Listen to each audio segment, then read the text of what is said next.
오늘 1부는 이슈 인터뷰입니다. 최근 부동산 가격이 하락세로 전환되면서 이른바 깡통 전세의 위험이 커지고 있습니다. 임차인이 보증금을 돌려받기 어려운 사례도 있다는데요. 부동산을 계약할 때 어떤 점 주의해야 하는지 자세히 이야기 나눠보겠습니다. 부동산 전문 변호사죠. 이승태 변호사 전화 연결돼 있습니다. 변호사님 안녕하십니까? 네, 안녕하세요. 법무부인 도시와 사람의 이승태 변호사입니다. 네, 반갑습니다. 네. 좀 우려되는 이야기들이 나오고 있어요. 일단은 깡통 전세 이야기를 해볼 텐데 이 깡통 전세라고 부르는 게 어떤 건가요?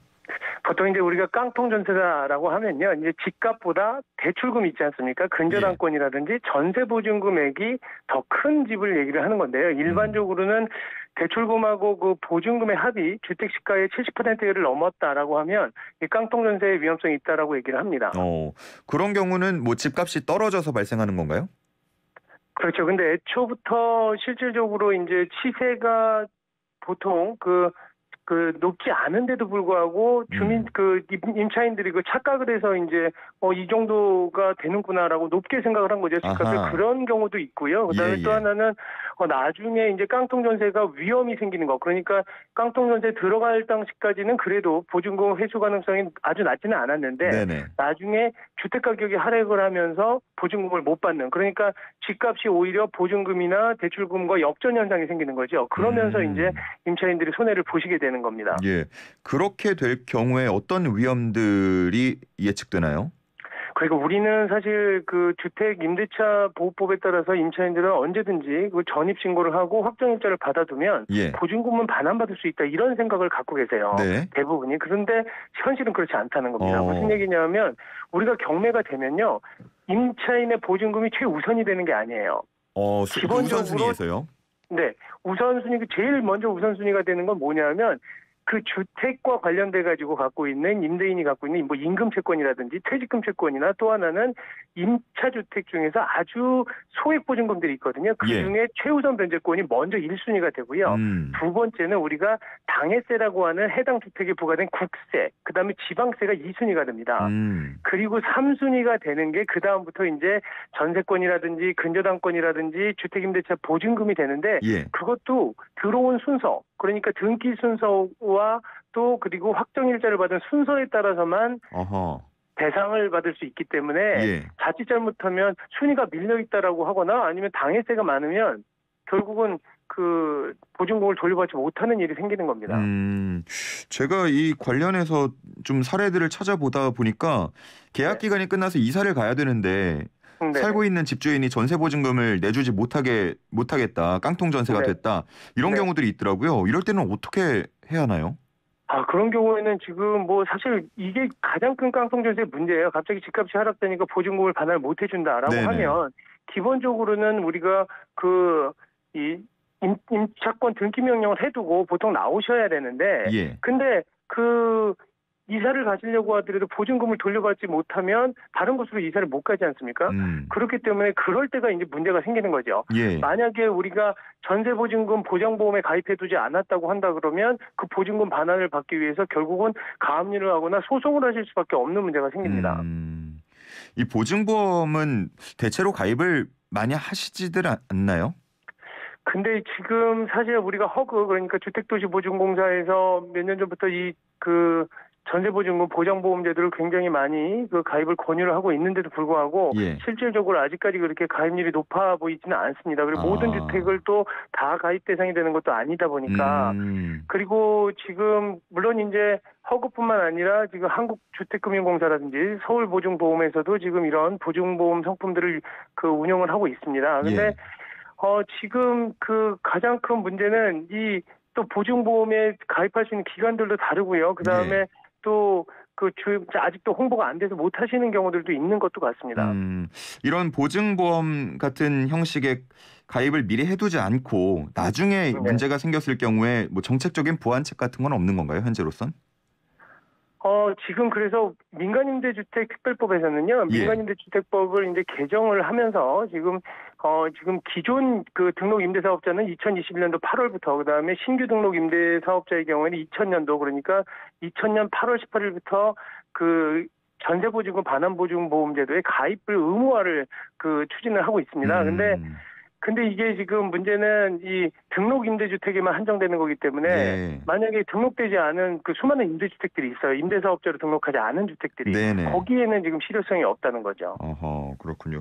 문제가 꽤나 심각해 보이는데 그러면은 지금 아마 청취자분들 가운데서도 전세로 살고 있는데 깡통 전세의 위험이 있다. 이런 분들 네네. 계실 것 같거든요. 그러면 당장 네. 뭐 취할 수 있는 조치 같은 게 있을까요? 지금 제가 볼 때는 먼저 한번 그 실거래가를 좀 확인해 보셔서 이 예. 주택의 지금 실거래가가 어느 정도 되는지를 먼저 좀 확인해 보시고 예. 만약에 이게 위험성이 크다라고 하시면 지금 제가 얘기 드린 그 세 기관 정도에다가 문의를 하셔서 전세보증금 보장보험을 가입할 수 있는지를 좀 확인하시는 게 좋을 것 같아요. 아, 살고 있는 집에 대해서도 가입을 중간에 할 수가 있는 건가요? 네네, 그렇습니다. 그러니까 허그 같은 경우에는 임대차 보증 기간이 2분의 1이 경과되기 전에는 예. 그 보증보험에 가입을 할 수가 있거든요. 어허. 그러니까 좀 제가 볼 때는 이 보증보험제도 정말로 유용합니다. 이게 사실은 그 보험료율이 약간 차이는 있기는 한데 네네. 나중에 이런 요즘에 깡통 전세라든지 전세보증금을 반환받지 못하는 사례들이 너무 많아서 네. 그렇게 되면 그분들한테는 전 재산을 다 그렇죠. 날리는 일이 되거든요. 예. 네. 그 보증보험 같은 경우는 집주인이 거부할 수 있는 상황인가요? 아니면은 집주인은 거부권이 없나요?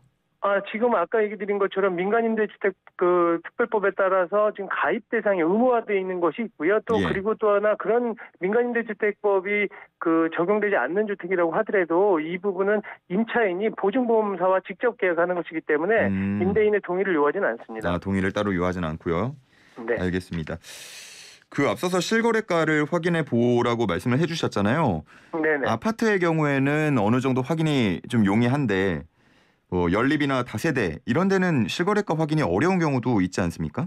그렇죠. 사실 그게 가장 큰 문제예요. 그러니까 우리가 도시형 생활주택이라든지 사실 조금 이게 항상 전세보증금을 손해를 보시는 분들, 상실하게 되시는 분들이 대부분 고가주택에 사시는 분들이 아니에요. 작은 빌라들이라든지 아니면 원룸이라든지 이런 곳에 계신 분들이 가장 많은 피해를 보기 때문에 네. 지금 말씀하신 것처럼 시세를 알아보기가 쉽지 않은 경우들이 많이 있는 것도 사실입니다. 그 이럴 때는 어떻게 해야 되나요, 그러면? 그래서 지금 사실 과연 지금 그 임차인들을 어떻게 보호해야 될 것이냐가 가장 큰 문제인데요. 예. 그리고 또 하나는 지금 대부분 깡통 전세를 로 사기 행각을 벌이는 사람들이 그런 허점들을 이용을 하는 거거든요. 그러다 보니까 또 하나는 뭐 일반적으로 사회 초년생들이라든지 또 신혼집을 마련하는 사람들이 많은 피해를 입거든요. 예. 근데 그분들은 사회에 대해서 잘 몰라요. 이 법률에 대해서. 맞습니다. 주택임대차보호법이 너무 어렵거든요. 그러다 보니까 지금 이런 보증보험 제도라든지 아니면은 확정일자를 어떻게 받아야 되는지 잘 모르기 때문에 예.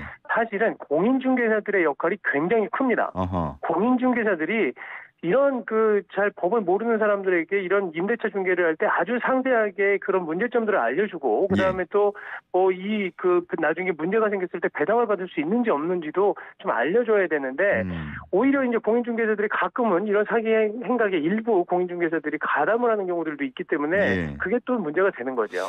늘 저도 이제 계약을 해봤습니다만 뭔가 공인중개사는 집주인 편일 것 같은 그 생각이 늘 있더라고요.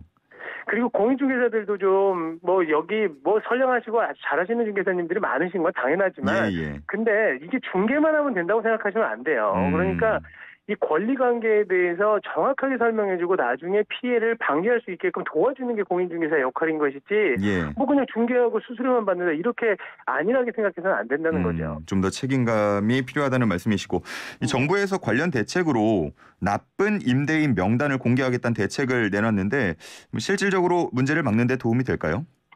저는 나쁜 임대인 공개하겠다. 예전에 허그에서도 계속적으로 이런 임대인들의 이제 불량 임대인들에 대한 명단은 갖고 있습니다. 그리고 알고는 있는데 근데 문제가 되는 건 정말로 이렇게 악질적으로 사기 행각을 벌이는 사람들은요. 자기 이름으로 안 해요.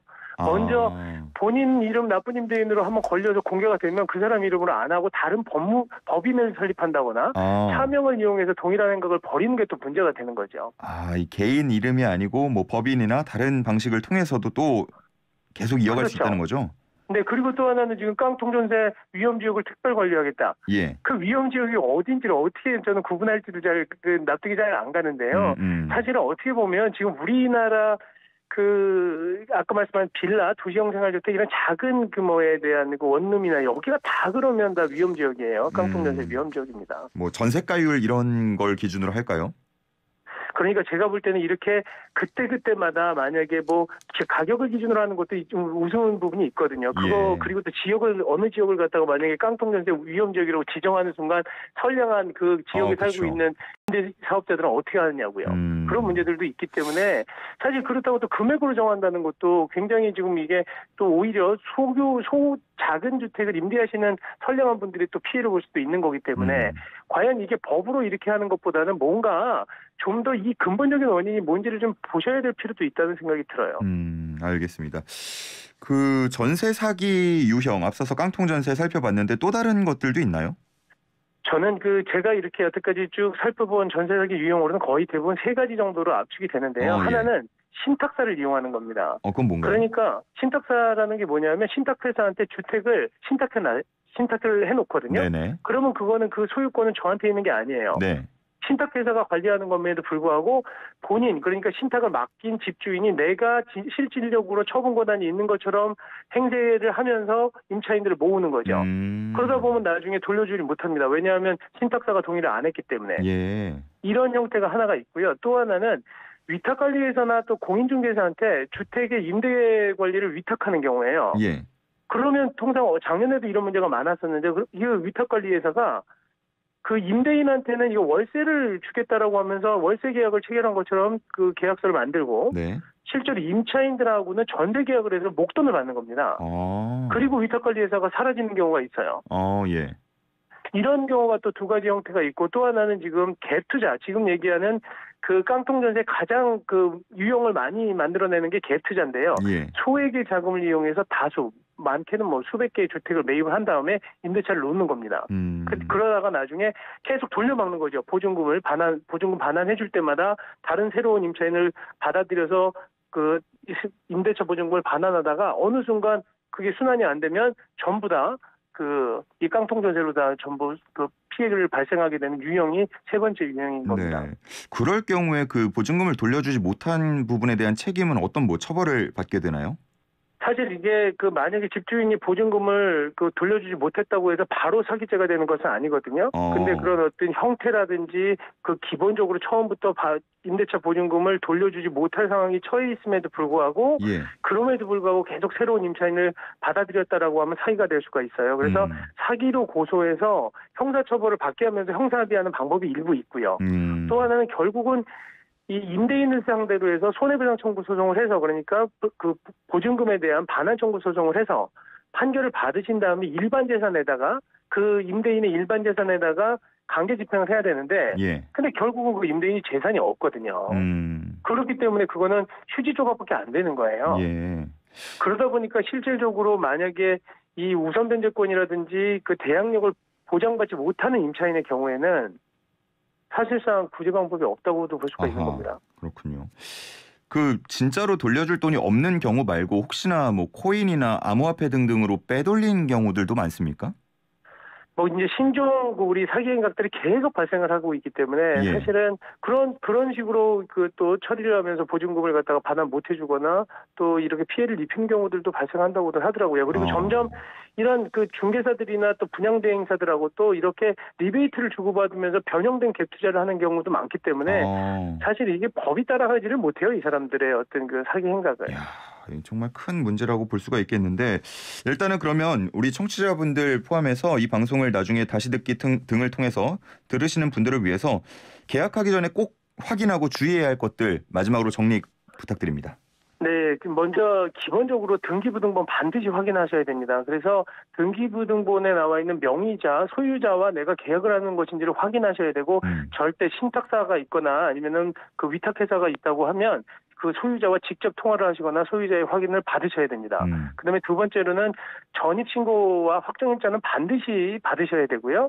그다음에 전입세대 열람도 반드시 해보셔야 됩니다. 문제는 근데 전입세대 열람이라는 게 임대차 계약을 체결하기 전에는 임대인의 동의를 받아야지만 전입세대 열람을 할 수 있기 때문에 임대인의 동의를 반드시 받아서 전입세대 열람을 하시고 만약에 그때 못했다라고 하시면 계약 후라도 본인이 직접 전입세대 열람을 해보셔서 여기에 어떤 깡통전세 위험성이 있는지도 반드시 확인을 하시고요. 예. 그다음에 전세보증금 반환보증보험제도에 가입하셔서 좀 보증금을 안전하게 회수하실 수 있는 방안을 마련하시는 게 좋을 것 같습니다. 알겠습니다. 깔끔한 정리 감사합니다. 오늘 여기서 마무리하겠습니다. 감사합니다. 네, 감사합니다. 네, 지금까지 이승태 변호사였습니다.